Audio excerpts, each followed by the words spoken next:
El Centro Cristiano Internacional presenta el mensaje de la semana. Un mensaje inspirador que lleva el propósito de edificar y transformar su vida personal y familiar a través de la renovación de su entendimiento espiritual. Queda con ustedes el mensaje de la semana.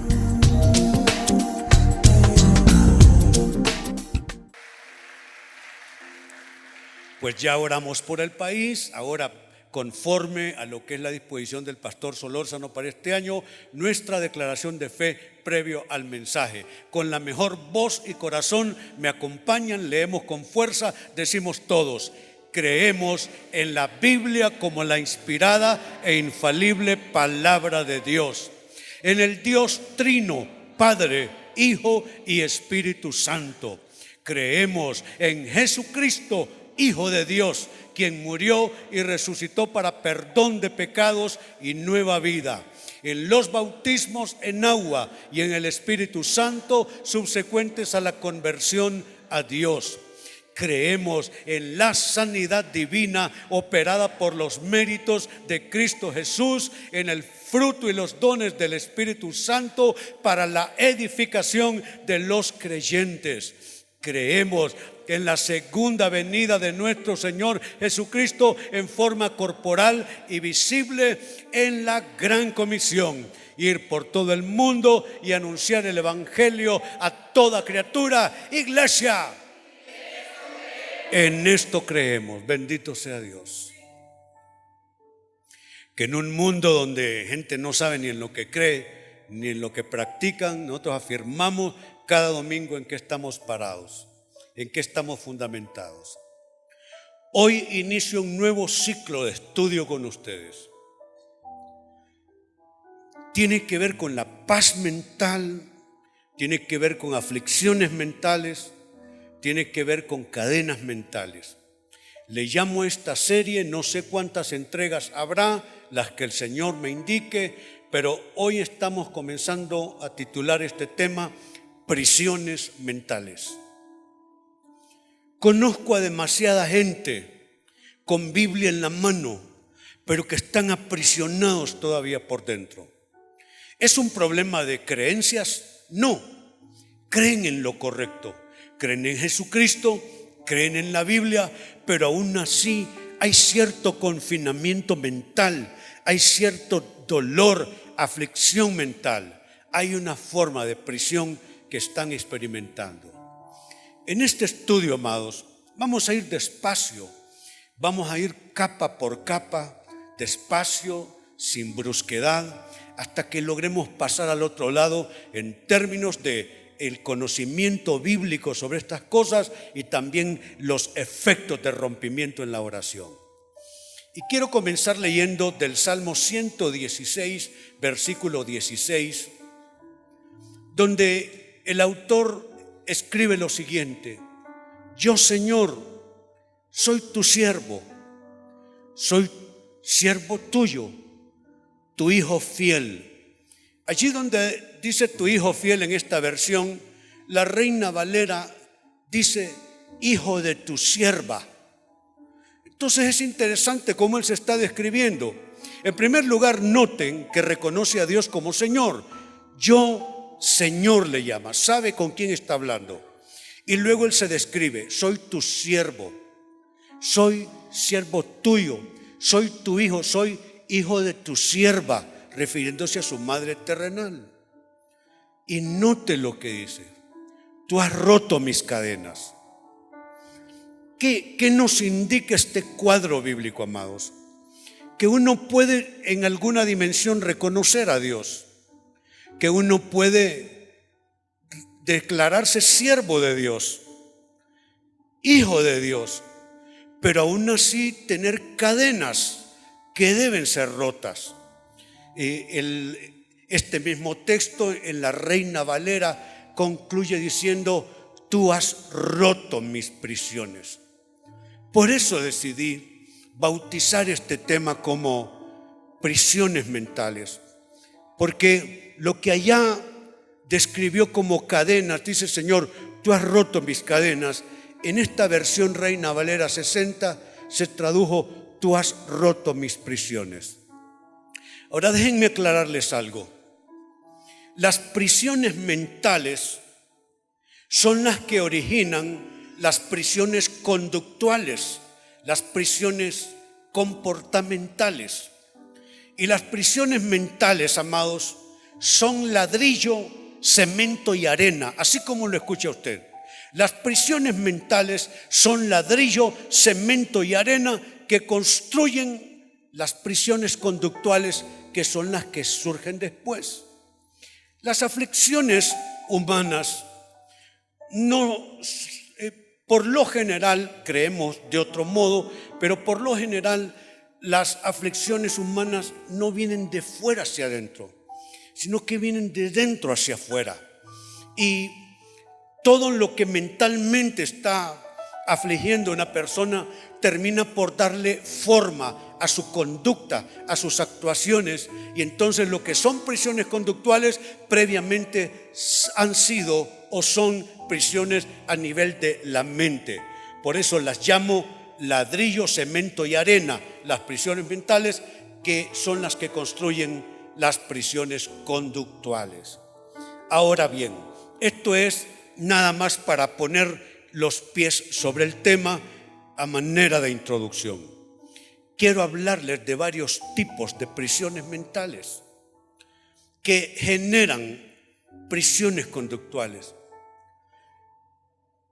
Cuando una conducta está aprisionada, cuando una persona tiene lo que llamamos en consejería pastoral conductas esclavizantes o conductas esclavistas, antes que eso pase, su mente cayó en cautiverio.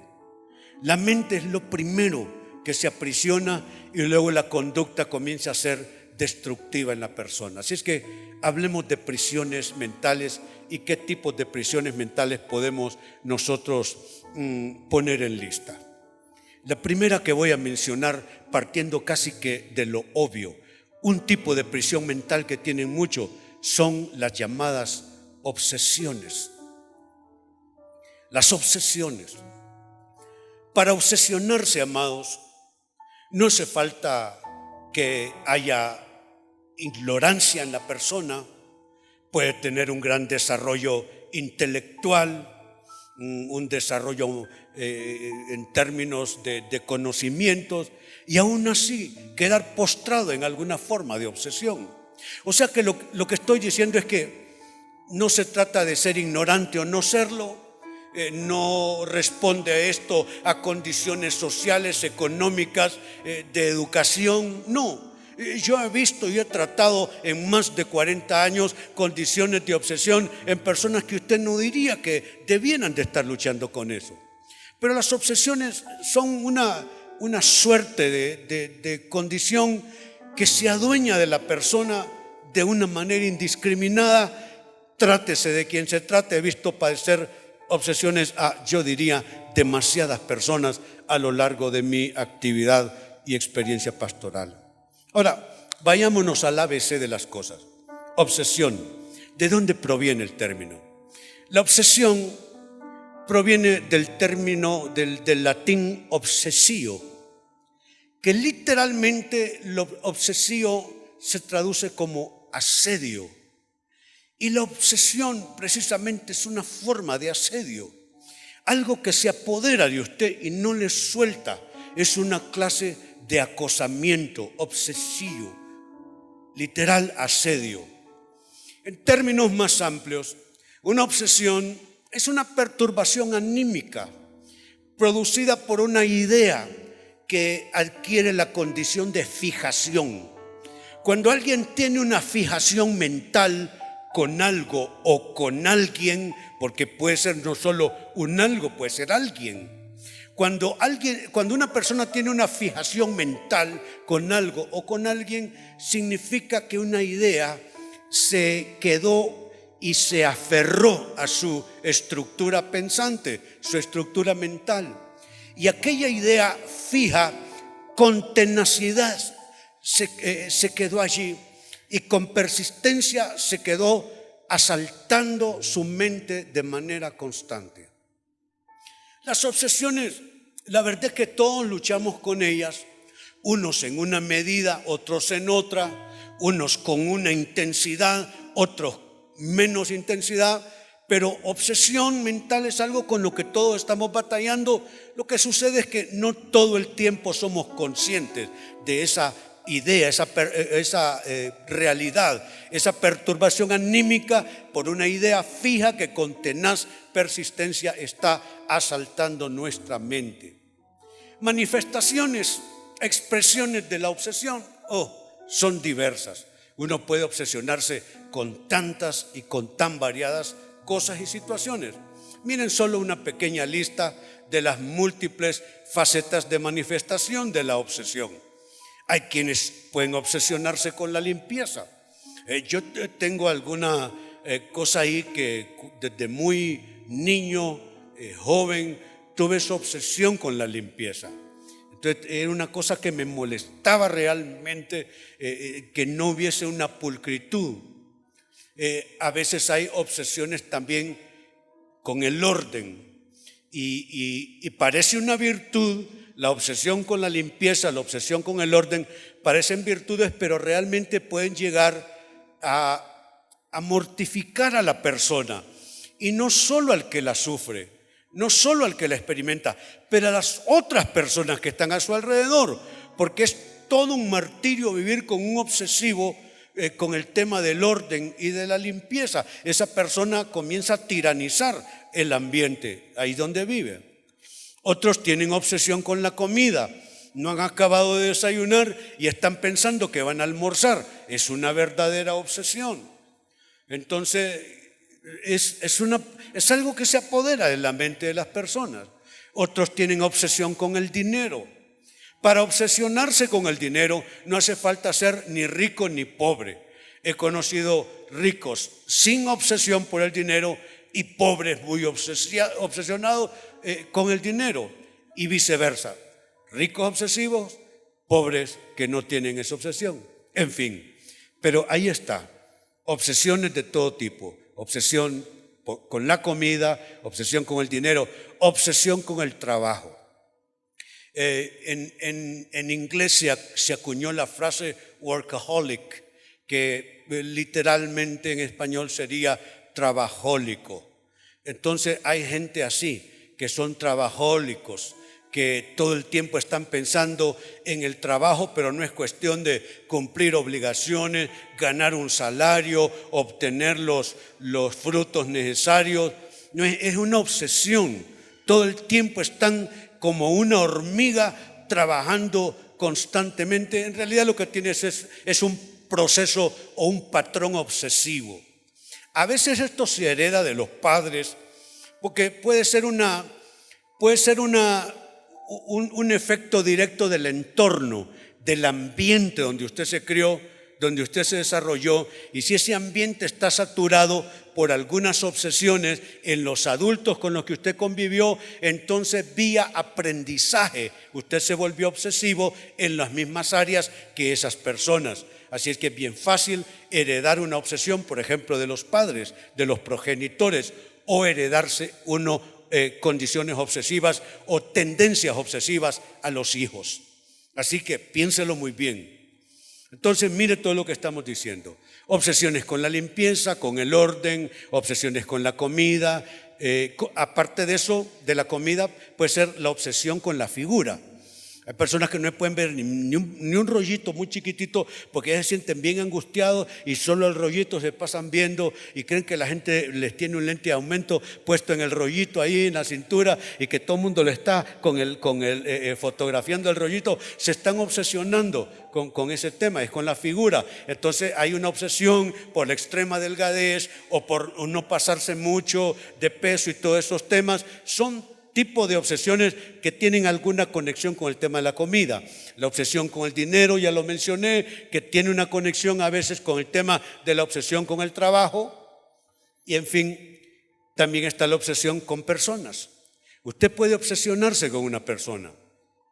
Las llamadas celotipias o celopatías tienen a veces como un componente un estado obsesivo de una persona para con su cónyuge. Está tan obsesionado con él o con ella que entonces vive pendiente. ¿Dónde está? ¿A qué hora va a venir? ¿Con quiénes ha estado? ¿Qué llamadas tiene registradas en su móvil? Entonces se obsesiona con el cónyuge, desarrolla la celopatía y entonces tiene un estado obsesivo con esa persona.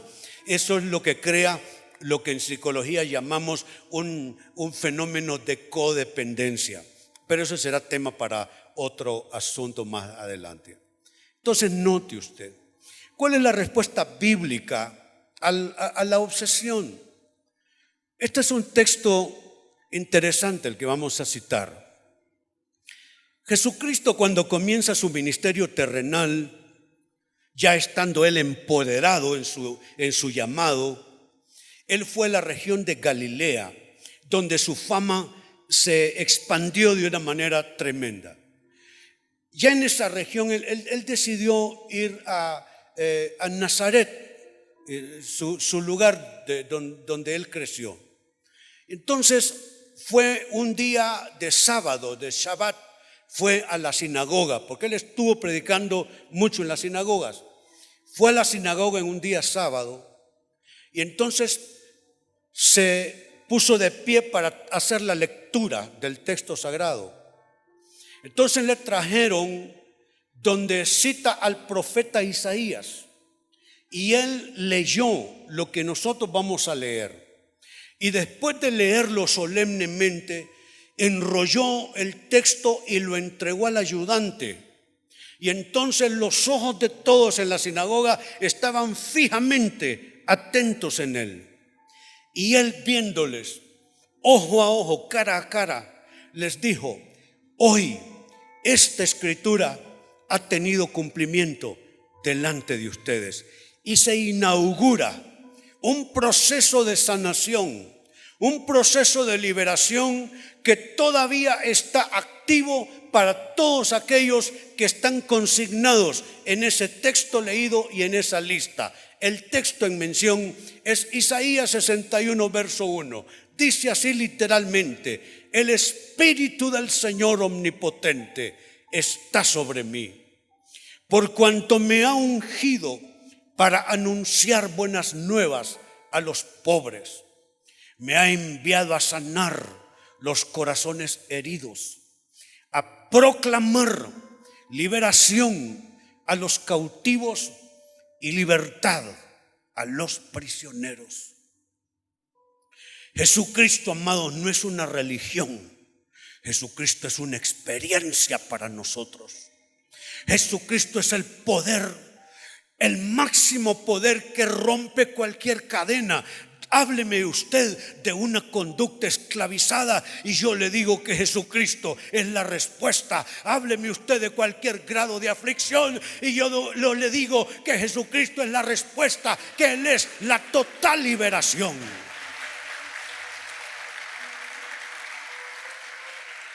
¿Sabe cuál es el engaño de la religión tradicional? Le enseñó a la gente a decir: ¿qué le vamos a hacer? Si así es la vida. Si Dios así lo quiere, que así sea. Es que Dios no lo quiere así. La venida de Jesucristo es un acto de rebelión de Dios contra la condición del ser humano creado a imagen y semejanza de Dios. Dios se revela al ver al ser humano constreñido por el pecado, esclavizado por diversas condiciones, y Dios se revela y manda un pedazo de sí mismo. Como quien se corta un brazo, mandó a Jesucristo a habitar y a morir entre nosotros los humanos para impregnarnos de el alivio divino, la medicina de Dios. Jesucristo es medicina de Dios. ¿Sabe qué significa el nombre de el Cristo? Significa que salva, sana, restaura, redime. Eso significa. Entonces no es que es una figura religiosa que solamente vamos nosotros a adorar.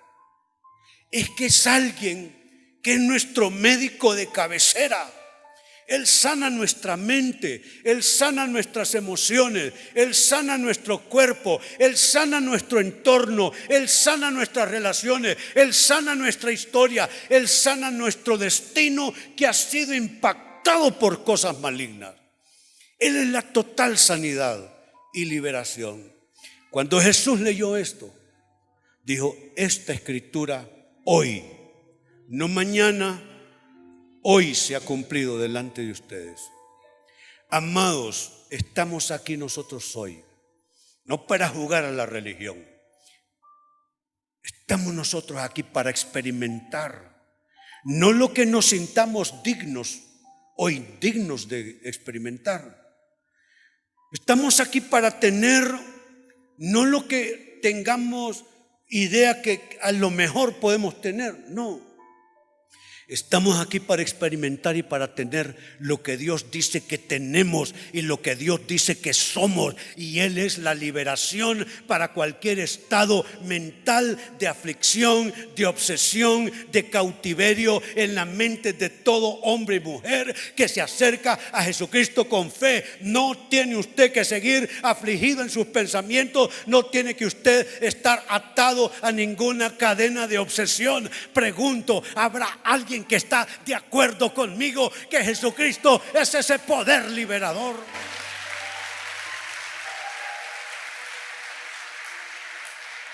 Ahora noten el texto al final, dice: a proclamar liberación a los cautivos, libertad a los prisioneros.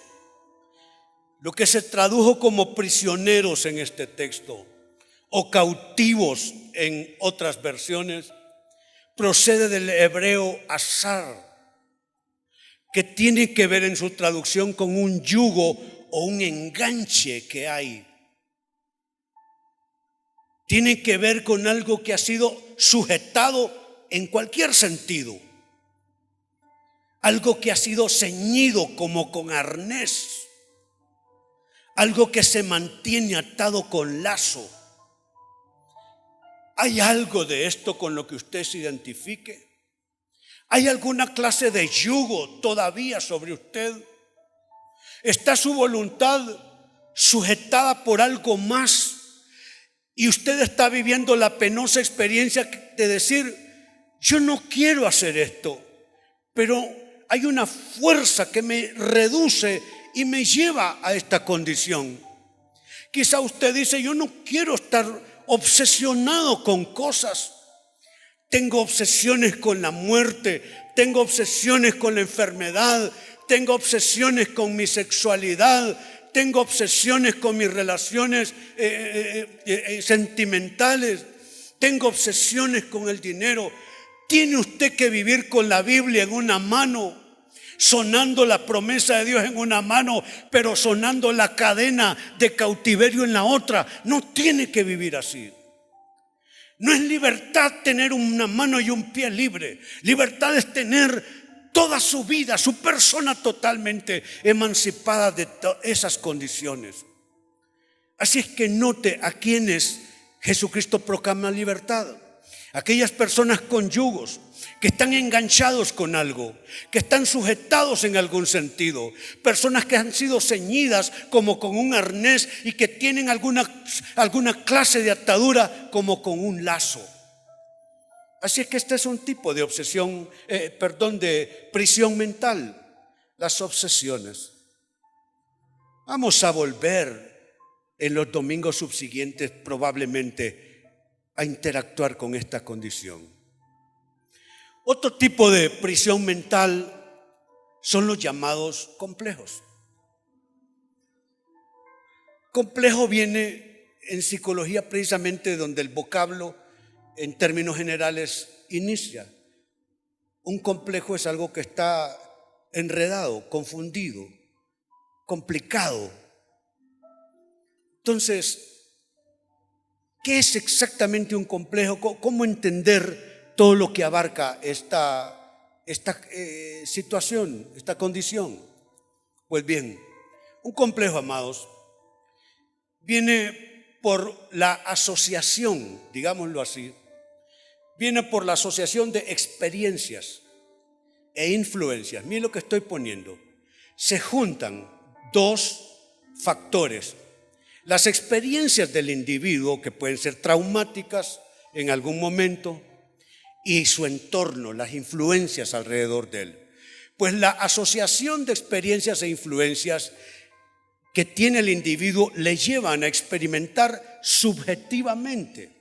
Es algo que puede no ser real para nadie más, solo para la persona. Lo experimenta de manera subjetiva, sentimientos de minusvalía, aunque sea la persona más admirada, aunque sea la persona más dotada, aunque sea la persona más capaz, experimenta sentimientos de minusvalía.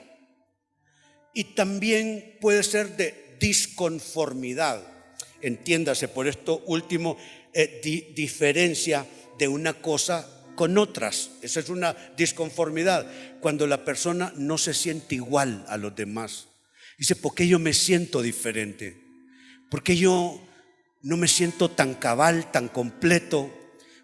¿Por qué me siento yo diferente? Y la persona cae en esa condición. Disconformidad, diferente, que hay algo que no está bien conformado, que está fluyendo bien en su persona. Entonces, esto es algo que experimentan muchas personas. Son complejos. Si hablamos de complejos, amados, la lista puede ser casi interminable. Solo para acabar de darle forma al concepto, apenas unas muestras de diversos complejos. Está el complejo de superioridad, por ejemplo, o de inferioridad. Hay personas que desarrollan subjetivamente esa sensación. Entonces miran a los demás por encima y tratan a los demás por encima del hombro. Es un complejo de superioridad y es vinculante con inferioridad, porque en el fondo se sienten inferiores. ¿Sí? Entonces lo hacen para compensar. Es un proceso de compensación. Y está el complejo de inferioridad también, los que siempre se sienten así. ¿Producto de qué? Alguna experiencia más las influencias en su entorno crearon esa condición. Está, por ejemplo, el complejo de redentor, de Mesías, el solucionador. Hay gente así que piensan que le tienen que solucionar a todo el mundo. Le prestan dinero al que les pide dinero, hacen lo que no deben hacer con cualquier persona que está a su alrededor. Terminan siendo el solucionador de todos los demás. ¿Sabe? Yo a mis pastores les enseño, nosotros estamos para ayudar a las personas, pero no somos el Cristo de nadie. Nosotros, al igual que los demás, tenemos problemas en nuestras vidas, tenemos familias, tenemos necesidades, entonces no podemos desarrollar un complejo de redentores en ninguna manera. Yo cuando comencé mi pastorado desarrollé un poquitito esa cosa. Yo creía que yo tenía que andar arriba, abajo, abajo, arriba, día y noche, noche y día, a tiempo y fuera de tiempo. Y con eso solo me fatigué y me di cuenta que todos los humanos tenemos límite. Y que a veces a las personas hay que dejarlas que experimenten, porque lastimosamente nadie aprende en cabeza ajena. Entonces las personas necesitamos experimentar en carne propia para poder aprender ciertas cosas. Junto con eso están los complejos de protección, aquellos que están sobreprotegiendo todo el tiempo a los demás. Hay que dejarlos vivir. Por ejemplo, nosotros padres tenemos que dejar vivir a nuestros hijos. No podemos estarlos sobreprotegiendo, no podemos desarrollar ese complejo de protección. Ya que menciono eso, mencionemos el complejo de padre, de madre. ¿Sabe quiénes desarrollan ese complejo? Por lo general, el hermano mayor de una familia cuando fallecen los padres. Y entonces solo queda el hermano mayor, a veces desarrolla, dependiendo si es hombre o mujer, un complejo de papá o de mamá de sus hermanos. Yo he conocido casos de personas que no se casaron por estar cuidando a sus hermanos menores. Sus hermanos menores se educaron, crecieron, se casaron y de repente se quedó para vestir santos la hermana mayor o se quedó solterón el joven allí porque él se dedicó a ser el papá, el protector o la protectora de su familia. Pero mire qué variado puede ser esto, complejo de víctima. Hay personas que desarrollan complejo de víctima y subjetivamente llegan a una a una sensación que les acompaña día y noche de que la vida les ha tratado mal, que la gente han intrigado en contra de ellos, que son víctimas de injusticias. Y entonces van por la vida con ese complejo de víctimas, sin levantar el rostro, sin ponerse al nivel con los demás, siempre así, con una actitud de solo aguantar golpe, aguantar adversidad, aguantar injusticia. Ese es un complejo de víctima. Y mire, qué interesante, complejo de culpa. Las personas que han tenido experiencias, por ejemplo, experiencias de abuso, con facilidad experimentan complejo de culpa en el camino porque se sienten culpables de no haber hecho quizás lo que debían para evitar, para repeler aquellos asaltos a su persona. Entonces siempre es típicamente una característica de quienes han sido abusados en alguna manera, que sufren mucho de complejos de culpa. Y aquí me puedo estar todo el día yo haciéndoles una lista 50 veces más larga que esta. Son dentro de la subjetividad de la persona, su condición almática, digámoslo así. Hubo experiencias traumáticas o influencias en su entorno que les dejaron como una sensación o una percepción acerca de sí mismos. Y entonces eso les fue desarrollando estos complejos. ¿Qué es la respuesta bíblica a los complejos? La Biblia tiene una respuesta para todo. Es lo que me gusta de la Biblia. La Biblia no nos deja en el abandono, en la orfandad, en cuanto a conocimientos, salidas, respuestas, soluciones. Si hay libro solucionista, es la Biblia. Si hay libro que tiene una respuesta para todas nuestras necesidades e interrogantes, es la Biblia. ¿Cuál es la respuesta bíblica a los complejos? Romanos 12:3 dice: por la gracia que se me ha dado, les digo a todos ustedes, no hay excepciones aquí, a todos por igual. Nadie tenga un concepto de sí más alto que el que debe tener, sino, más bien, dice Pablo, piense de sí, porque ese es el tema con todo esto, lo que usted piensa de sí mismo. ¿Qué concepto tiene usted de sí mismo? ¿Es usted solo una víctima de las circunstancias? ¿O es usted el que tiene que resolverle a las otras personas, solucionarles, salvarles de sus situaciones? ¿O es usted una persona por debajo de los demás o por encima de los demás? Todo eso tiene que ver con el concepto que uno tiene de sí mismo. Dice que más bien piense de sí mismo con moderación, cordura, es otro vocablo utilizado en otras versiones. Que piense de sí con moderación según la medida de fe que Dios le haya dado.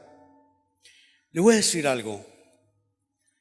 Yo, al igual que todos los que llegamos al Evangelio por la primera vez, venimos con nuestro concepto propio alterado por la vida. Cualesquiera que hayan sido las experiencias, indistintamente de las experiencias de vida, etcétera, venimos con el concepto de nosotros alterado. Puede que venga un ego inflamado por la fama, por el reconocimiento. Esa es una alteración. La inflamación es una alteración de lo normal. O puede ser que venga constreñido su ego, su autoconcepto, quizá por golpes que sufrió. Pero da igual, en ambos extremos, tanto un yo inflamado por yo soy una gran cosa y entonces Dios me tiene que tratar bien y en la iglesia me tienen que tratar bien y el pastor me tiene que tratar bien porque yo allá afuera soy una gran cosa. Si usted viene con su ego así sobregirado o si viene con su ego muy deprimido, da igual. El Evangelio lo que hace es que empareja la situación y comienza a sanar. Lo que está inflamado comienza a bajar y lo que está como deprimido comienza a subir.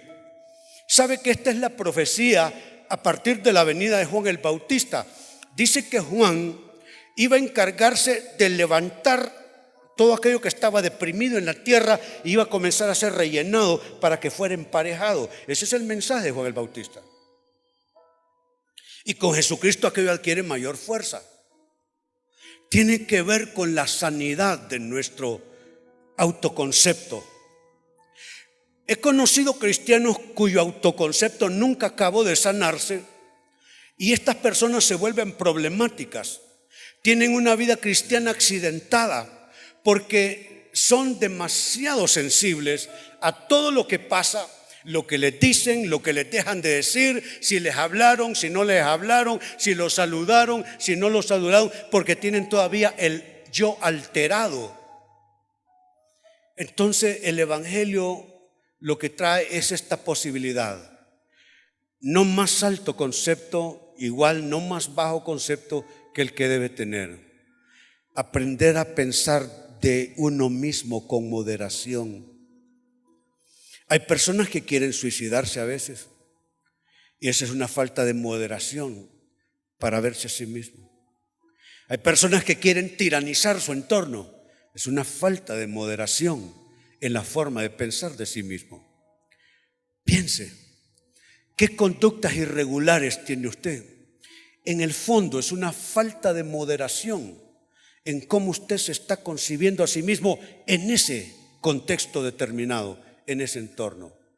Y note, aprender a pensar de sí mismo con moderación, con salud, con balance, tiene que ver la medida de fe que Dios le ha dado a cada uno. Fe para usted.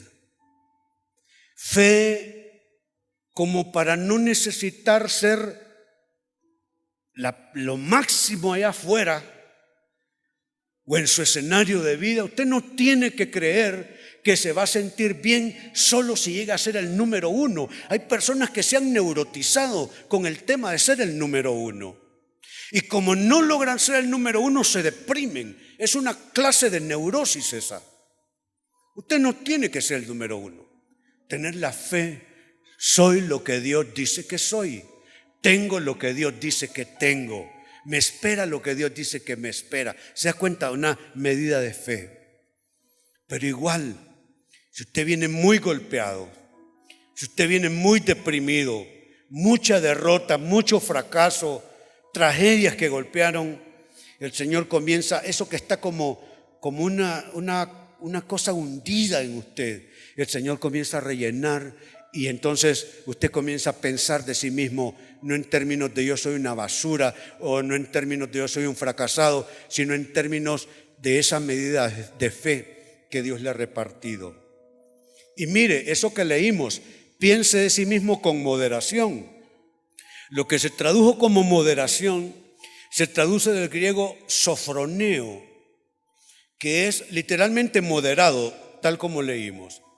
Eso significa estar en sano juicio, es decir, con templanza en su mente, con sobriedad. Eso es sofroneo. Cuando usted tiene un más alto concepto, usted tiene lo que en griego se llamaría un hipersofroneo. Esos son vocablos griegos los dos. Hipersofroneo es tener un concepto enfermizo de uno mismo, un concepto inflamado de uno mismo. Y sabemos que la inflamación denota enfermedad. Pero no somos llamados a tratar de tener un hipersofroneo, sino simplemente un sofroneo, una moderación mental, estar en su sano juicio. ¿Qué es estar en su sano juicio? No moverse de manera neurótica, no actuar de manera neurótica, no reaccionar de manera neurótica, no decidir de manera neurótica. Su sano juicio, templanza en su mente. Templanza viene de la imagen gráfica de una cuerda que está bien templada y que puede sostener algo. Templanza en la mente, en una palabra, sobriedad. Entonces, ahí está. En segundo término, esa es otra forma de prisión mental, los complejos. Cierro con una más. Vamos a ir despacio en estos estudios. Otra tercera forma de prisión mental son adicciones. Las adicciones comienzan en el estado mental de la persona. No comienzan en una acción ni en el consumo de alguna sustancia, comienza en la mente. Literalmente la adicción es mental. ¿De dónde nace el término? ¿De dónde nace el vocablo adicción? Bien, se traduce adicción del latín addictus. Y addictus en la antigüedad era el deudor insolvente, deudor que no podía pagar y que precisamente por su falta de pago era entregado como esclavo a su acreedor. De allí nace el término addictus, que se traduce al español como adicto o como adicción. Entonces la adicción literalmente es alguien que ha sido esclavizado porque no puede pagar su boleto de liberación. Entonces ha sido entregado como esclavo a su acreedor. Dicho en términos más amplios, una adicción es una enfermedad crónica, es una enfermedad recurrente que consiste en una búsqueda de recompensa y o de alivio, porque la adicción produce alivio en la persona, solo que es un alivio momentáneo. Yo tuve adicción por las drogas cuando era joven y sé lo que produce esto. Produce una sensación, una especie de relajación, pero a la vez tiene una compensación, no solo la relajación, pero usted tiene un grado de gratificación. El problema es que es artificial, es temporal y es esclavizante. Entonces no es buen negocio, no vale la pena. Entonces también en una temporada comencé a tener esa adicción cuando era joven de sofocarme y comenzaba a sofocarme hasta que ya no podía respirar y entonces luego me soltaba cuando estaba a punto de desmayarme. Y también cortarme con objetos como cuchillos y cosas así, y sentí un alivio en ese momento, sentir la sangre correr. Es una cosa bastante compleja. Es una enfermedad realmente. Donde quiera que usted vea una adicción, ahí hay un proceso enfermizo que hay que buscar sanar y liberar. Pues, insisto, es una enfermedad crónica, recurrente, caracterizada por una búsqueda de recompensa o de alivio a través de uso de sustancias o de otras conductas. ¿Qué implica la adicción? Implica básicamente dos situaciones. Uno, por un lado, la incapacidad de controlar el apetito o el deseo imperioso por algo. Usted es adicto si no puede controlar ese deseo. No solo drogas, comida, televisión. Si aquello le controla, si usted no puede detener ese apetito, ese deseo imperioso, entonces ahí está implícitamente una condición adictiva. Y lo otro que está implícito es la dificultad de abstenerse. No puede lograr abstinencia. Por ejemplo, las personas con el trago no pueden dejar de tomarse el trago. No pueden tener esa abstinencia. Y entonces de viernes a viernes ya no les parece muy largo el camino para irse a echar unos tragos y hasta quedar totalmente sin capacidad siquiera de sostenerse. Una adicción. ¿Cuáles son las adicciones más comunes? Bueno, creo que eso lo sabemos todos. El alcohol, las drogas, la pornografía, el sexo en diversas prácticas, los juegos de azar, comprar, en fin. Aquí pongo las más representativas o las socialmente más conocidas, porque hay adicciones de cosas más ocultas, más privadas, menos públicas. Pero ahí están algunas más comunes: alcohol, drogas, pornografía. Usted debe tener la capacidad de estar viendo la televisión y se presenta la imagen y usted sabe que no le conviene y usted se mueve de canal.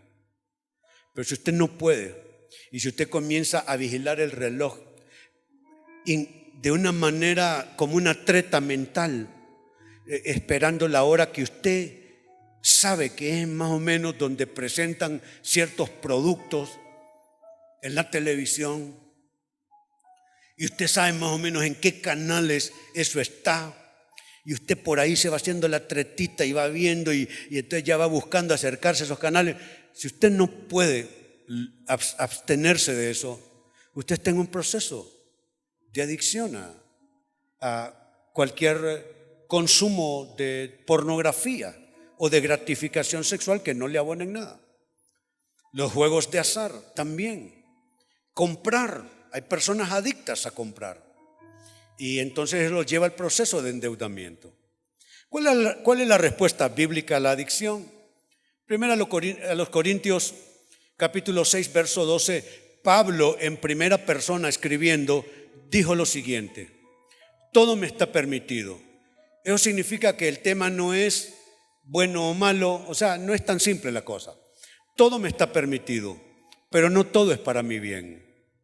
Todo me está permitido, pero no dejaré que nada me domine. Ese es el tema, la dominación. No es tanto qué es permitido, qué no es permitido. La dominación es el tema. El esclavismo es el tema. ¿Qué pueda cautivarnos, qué puede esclavizarnos? Ese es el gran tema. No si nos es permitido o no nos es permitido. No es un tema filosófico. Es un tema de algo más dramático, de algo que llegue a dominarle a usted. ¿Sabe? Nunca olvido el caballero ese. Me escribió por el internet. Me dice: he visto algunos de sus temas, don René, en la internet. Yo soy pastor aquí en la ciudad de Chicago. Me dice: pastor, yo tengo un serio problema con la pornografía. Ya comenzó a describir y me dice: es una aflicción y un cargo de conciencia muy fuerte el que yo tengo cuando domingo a domingo me presento ante mi congregación después de haber estado consumiendo pornografía todas las noches. Me siento mal, siento que le estoy fallando a Dios, siento que le estoy fallando a mi amado, me siento un hipócrita. ¿Qué les estoy diciendo? Si un eclesiástico experimenta eso, cualquier persona lo va a experimentar. Cualquier persona. En esto no hay santo ni pecador. En esto no hay clérigos ni seglares. Todos los seres humanos podemos enfrentar esto y luchar con eso. Y mire qué interesante, termina diciendo: no dejaré que nada me domine. Esa frase "me domine" se traduce así del griego exousiazo. Ustedes han leído el texto que dice que Jesucristo tuvo la admiración de todos porque les hablaba como quien tiene autoridad. Es el vocablo griego exousia. Jesucristo hablaba como quien tiene exousia, la capacidad de tener autoridad, de tener jurisdicción sobre las personas. Pues de exousia se deriva en exousiazo, que es ejercer control sobre o poner bajo el poder de. Ese es un efecto exousiazo. No dejaré que nada tenga el efecto exousiazo sobre mí. ¿Qué es lo que le controla a usted? A nivel de obsesión o a nivel, como dijimos en segundo término, a nivel de complejo, o como en tercer lugar dijimos, a nivel de adicción. ¿Qué es lo que a usted le está tratando de traer este efecto exousiazo, control sobre usted, mantenerlo bajo el poder de eso?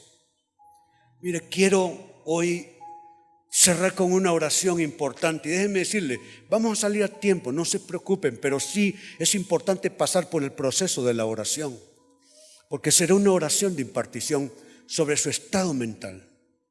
Y mire qué texto vamos a usar para orar, esa oración impartición. Vamos a orar en este fundamento, Filipenses 4:7. Dice, y la paz de Dios, que sobrepasa todo entendimiento. ¿Sabe qué significa esto? Que sobrepasa todo entendimiento. Que la paz de Dios no va a venir en razón de algún argumento, sino va a venir porque va a venir, y no se trata de entenderlo, pero va a venir porque viene. La paz de Dios que sobrepasa toda racionalidad. No es lo merezco, no lo merezco, lo es, soy digno o soy indigno. No. La paz de Dios que sobrepasa todo entendimiento cuidará sus corazones y sus pensamientos en Cristo Jesús. Y quiero invitarles a notar esa palabra, cuidará. Vamos a orar para que Dios cuide nuestros pensamientos. Necesitamos ayuda de Dios. Necesitamos ayuda del Espíritu Santo. Y esa palabra es importante, cuidar. Habla de cuidar nuestros pensamientos, del griego phroureo. ¿Qué hay detrás de ese vocablo, cuidar? Dice, Dios cuidará nuestros pensamientos. Pues lo que hay detrás es esto, el griego phroureo. Ser un observador de antemano. Mire, esto es importante. Un observador de antemano significa que antes de que llegue el pensamiento a usted, Dios llegó primero.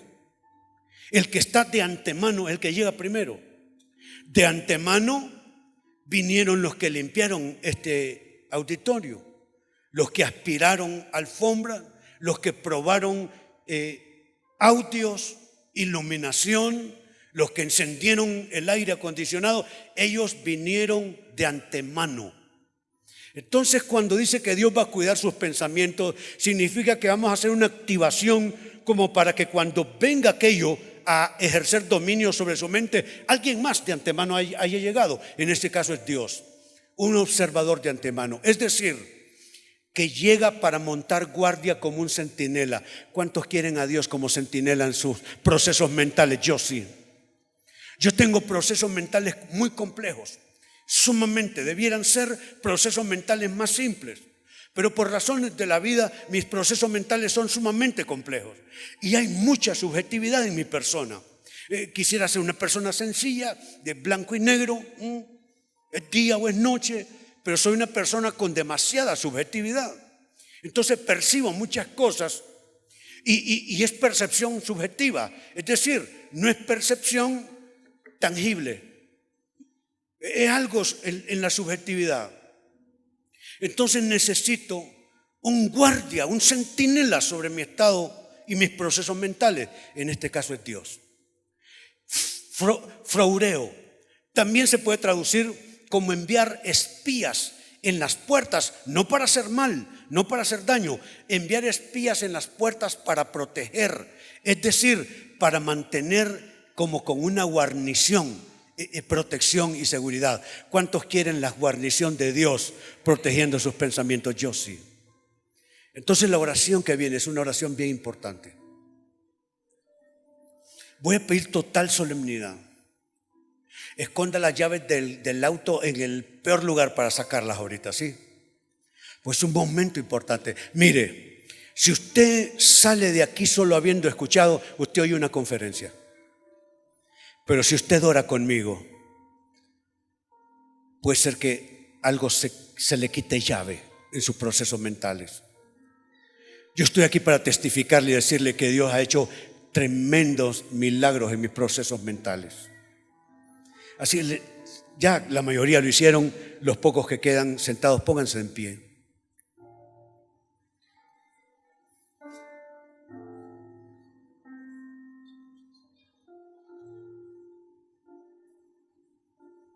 Es un momento muy especial.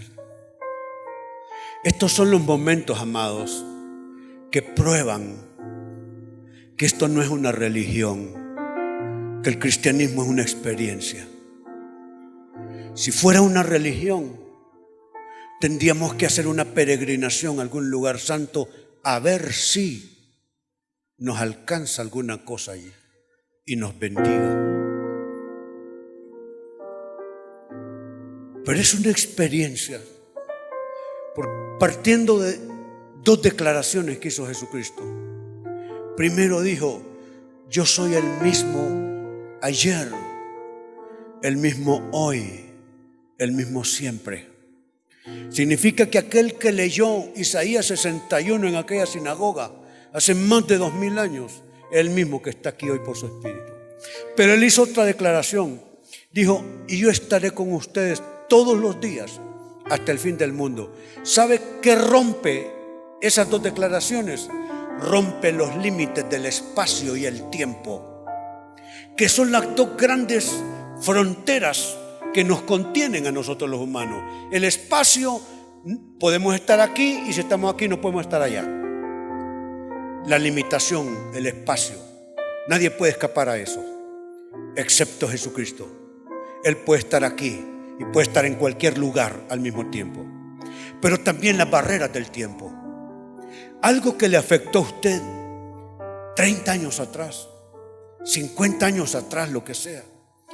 La barrera del tiempo, usted no puede regresar. Pero hay alguien que puede moverse no solo en el espacio, pero también en el tiempo. Es aquel que dijo: soy el mismo ayer, y el mismo hoy, y el mismo mañana.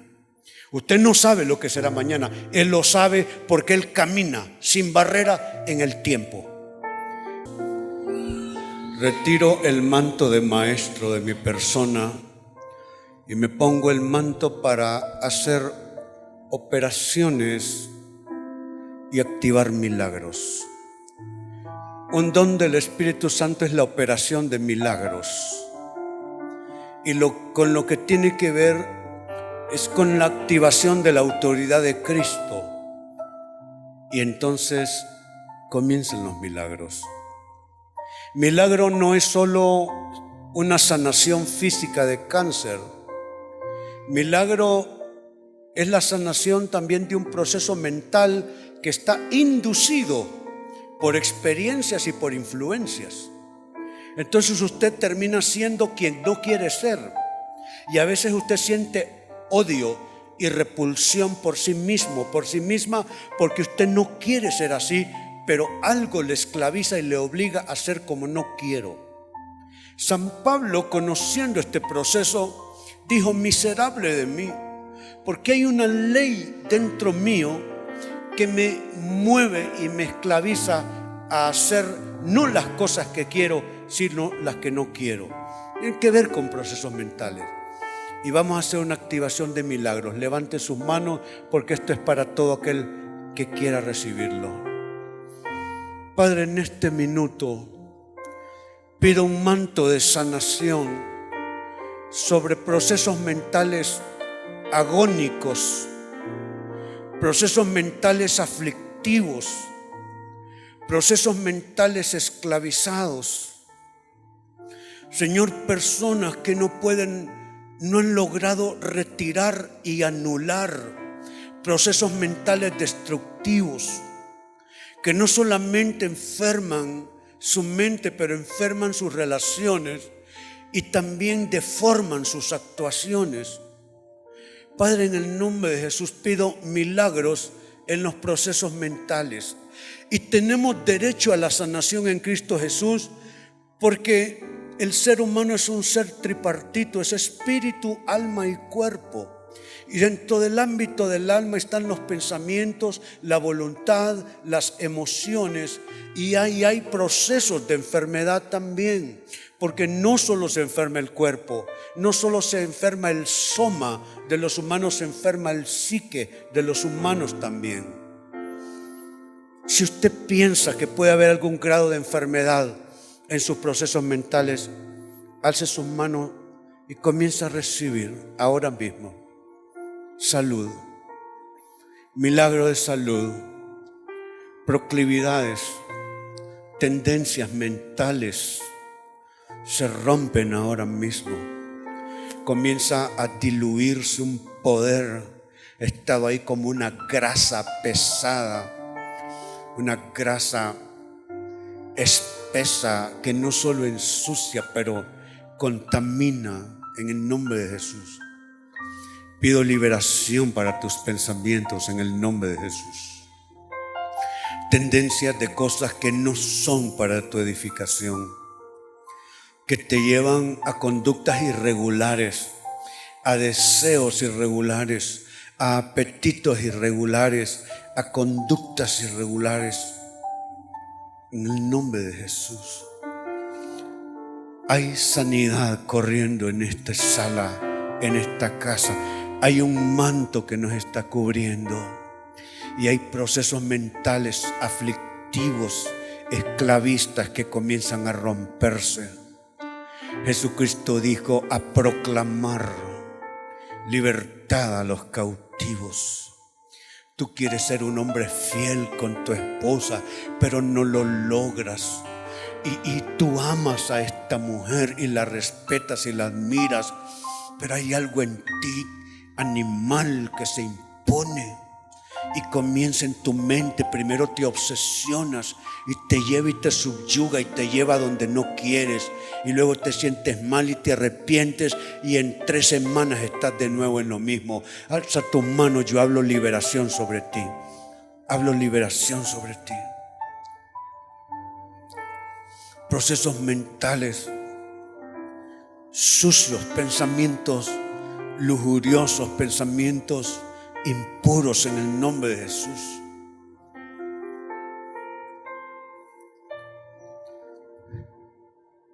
Las malas relaciones que se originan en procesos mentales accidentados. Personas que no saben perdonar, personas que no saben reconciliar, personas que no saben dar otra oportunidad. Son procesos mentales enfermizos y viciados. Personas perfeccionistas en grado extremo, personas obsesivas con el orden, con la limpieza, con el cumplimiento de metas. El Espíritu me dice que hay padres y madres obsesivos con el cumplimiento de metas para sus hijos y no se dan cuenta que de alguna manera están haciendo que sus hijos drenen felicidad, porque esos hijos creen que la única manera de hacer feliz a papá y a mamá es con cumplimiento de metas, porque papá y mamá crecieron también con padres que solamente esperaban resultados de ellos. Y lo único que estaban dispuestos a premiar eran resultados académicos y buena conducta. Pero sabe, en el nombre de Jesús comienza a flexibilizarse algo en tu proceso mental.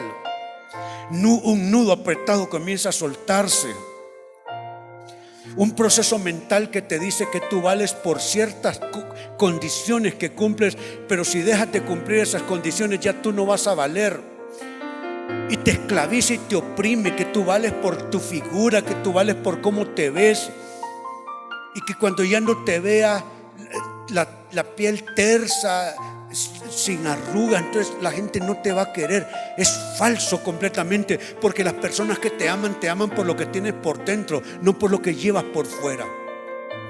Y no te van a amar menos si tienes un poco de libras más, o porque tienes un poco de rayas en la cara que denotan ya los años pasando en ti. La gente no te va a amar por eso. Yo pido que se rompa ese proceso esclavista sobre tu mente, sobre tu mente.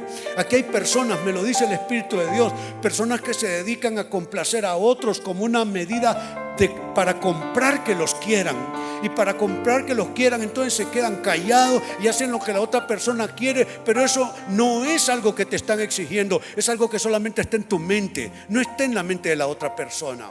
Recibe sanidad de todo eso. Pido que el Espíritu de Dios cuide, guarde nuestros pensamientos. Hay personas aquí que prácticamente se ha convertido en un espíritu. Un espíritu es un ánima. ¿Qué es eso?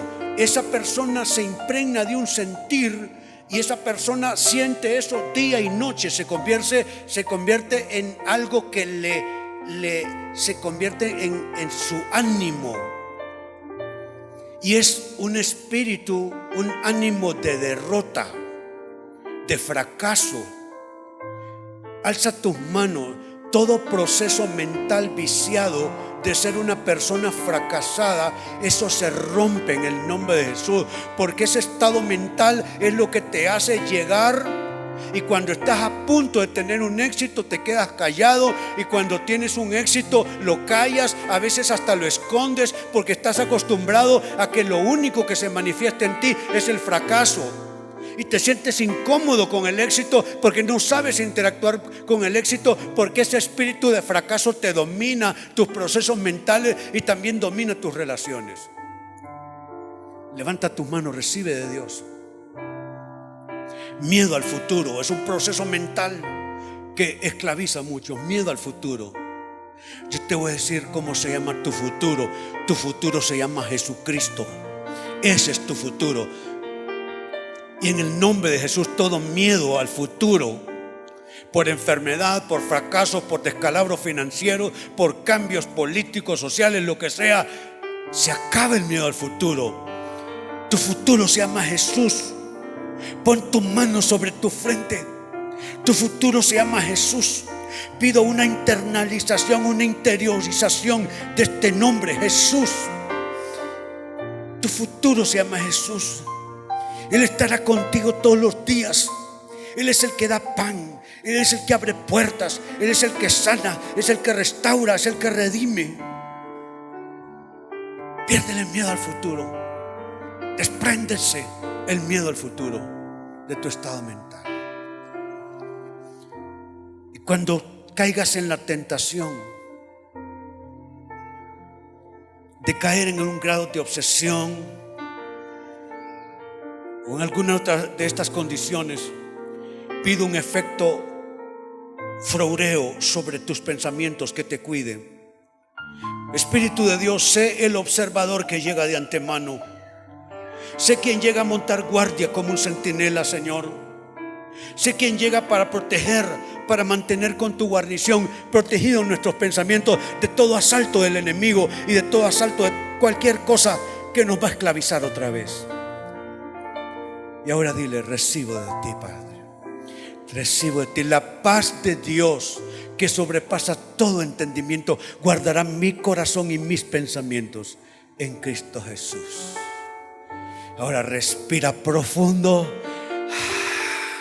Y ahora celebra que Dios está contigo.